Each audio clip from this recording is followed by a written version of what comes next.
Special cutting techniques as elevation. আমাদের সেশনে আপনাকে স্বাগত। আজকে আমরা এলিভেশনের প্রক্রিয়া সম্পর্কে জানব। চেষ্টা করব এই বিষয়ে আপনাদের আগ্রহ যেন বাড়ে এবং তার সাথে এলিভেশন নিয়েও চর্চা করব। চুল কাটার সময় ক্লায়েন্টের স্ক্যাল্পের যে অংশটার চুল তোলা হয় সেটাই হচ্ছে এলিভেশন। এলিভেশন গ্র্যাজুয়েশনস ও লেয়ার্স বানায়, যেটা সাধারণত ডিগ্রিতে পরিণত হয়। এলিভেশনের দ্বারা এটা নির্ধারণ করা হয় যে চুল একটি লেন্থে, গ্র্যাজুয়েটেড নাকি লেয়ার্ড কাটা হয়েছে। সবচেয়ে বেশি ব্যবহৃত এলিভেশন ৪৫ ডিগ্রি বা ৯০ ডিগ্রির হয়। চুল কাটার একটি বেসিক নিয়ম হচ্ছে আপনি চুলকে যত বেশি ওপরে তুলবেন তত বেশি এলিভেটেড ও গ্র্যাজুয়েটেড লুক ক্রিয়েট হবে। যখন আপনি চুলকে ৯০ ডিগ্রির নিচে নামান তখন চুলের ওজন বাড়ে। যখন আপনি ৯০ ডিগ্রি বা তার ওপরে ওঠাবেন তখন আপনি চুলের ওজন কম করতে পারবেন এবং লেয়ার্স কাটতে পারবেন। ৩ প্রকারের এলিভেশন। লো বা কম এলিভেশন। মাথার পেছন দিকে থাকা ১/৩ চুল ঘাড়ের কাছে সবচেয়ে নিচের পয়েন্টে রাখুন। কম এলিভেশনের উদ্দেশ্যই হল বেশি ভলিউম দেখানো।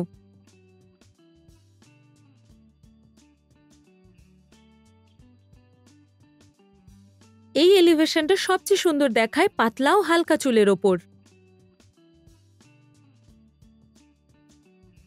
মিডিয়াম বা মধ্যম এলিভেশন।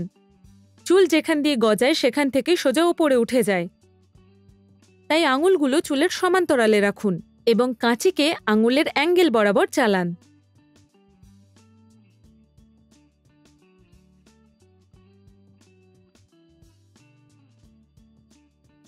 এর দ্বারা লেয়ার্ড কাটের এন্ডস আরো সুন্দর দেখায়। ব্লেন্ড চুলে মধ্যম এলিভেশন ব্যবহার করা যেতে পারে। হাই বা উচ্চ এলিভেশন। যে চুলগুলোকে সোজা উপরের দিকে তোলা হয় তাতে হাই এলিভেশন পাওয়া যায়। হাই এলিভেশন লেয়ার্স তৈরি করে।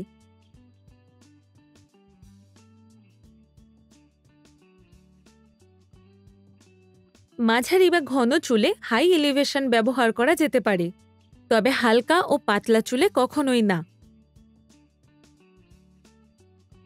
সেকশনস।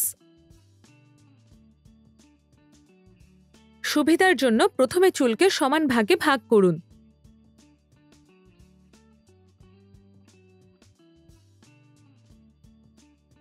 সাবসেকশনস।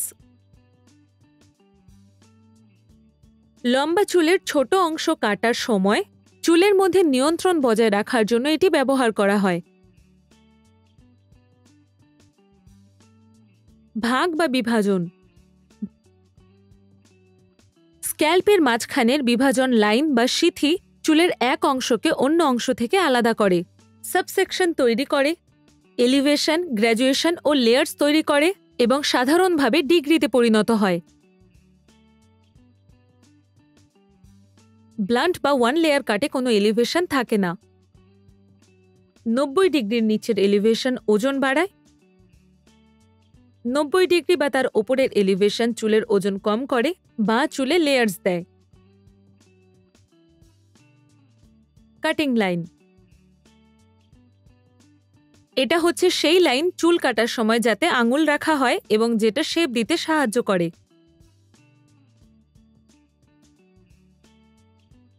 এটি cutting position, cutting angle, finger angle বা ফিঙ্গার পজিশন নামেও পরিচিত।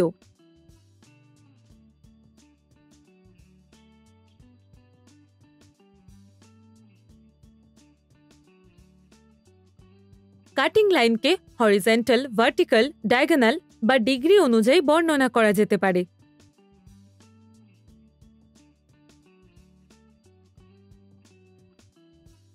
গাইডলাইন, যা দিশানির্দেশ নামেও পরিচিত। চুলের একটি বিশেষ অংশ যা এটা নির্ধারণ করে যে চুল কতটা অবধি কাটা হবে। হয় পেরিমিটার বা ইন্টারমিটার অবধি হবে।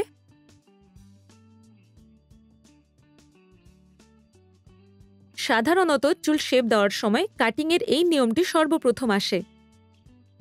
সাধারণত ২ প্রকারের গাইডলাইন হয়: stationary guideline, traveling guideline. Stationary guideline এটি মুভ করে না, চুলের সমস্ত অংশ স্টেশনারি গাইডলাইন অনুযায়ী আঁচড়ানো হয় এবং সমান লেন্থ ও অ্যাঙ্গেলে কাটা হয়। এটি ব্যবহার করা হয় ব্লান্ট কাটসে বা এমন হেয়ার কাটে যেখানে চুলের লেন্থ ক্রিয়েট করা বা ওয়েট ইনক্রিজ করা হয়। স্টেশনারি গাইড হচ্ছে সেই বিন্দু যেখানে চুলকে কাটার আগে নিয়ে আসা হয়।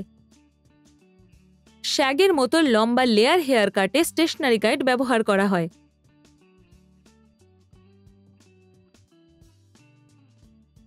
ট্রাভেলিং গাইডলাইন, একে চলমান দিশা নির্দেশও বলা হয়। হেয়ার কাটিং এর প্রসেস এগোতে থাকলে এটাও বাড়তে থাকে। লেয়ার্স বা গ্র্যাজুয়েটেড কাটস করার সময় এটা ব্যবহার করা হয়। ট্রাভেলিং গাইড হচ্ছে সেই মুভ যেটা হেয়ার কাটিং এর সাথে এগোতে থাকে। ট্রাভেলিং গাইডের সহায়তায় কেটে ফেলা চুলের পর কোন চুলটি কাটতে হবে সেটা নির্ধারণ করা সম্ভব। হেয়ার কাট যেমন বেসিক সার্কেল কাট বা পিক্সি কাটের ক্ষেত্রে ট্রাভেলিং গাইড ব্যবহার করা হয়। এর মাধ্যমে সমান লেয়ারের লেন্থ তৈরি হয়।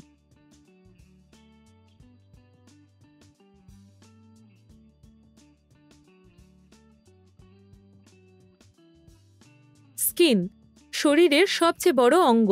আমাদের পুরো শরীরকে বাইরে থেকে ঢেকে রাখে এবং ভেতরের অংশকে ইনফেকশনস ও ভাইরাস থেকে বাঁচায়। এটি একটি কুশনের মতো কাজ করে এবং সুস্বাস্থ্যের জন্য ভীষণই গুরুত্বপূর্ণ।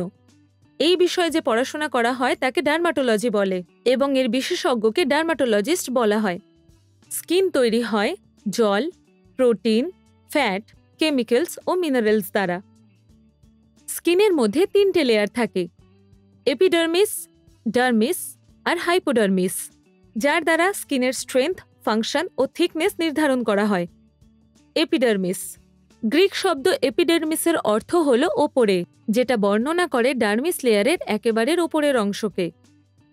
বিশেষভাবে স্কিনের একেবারের বাইরের অংশকেই বোঝায়।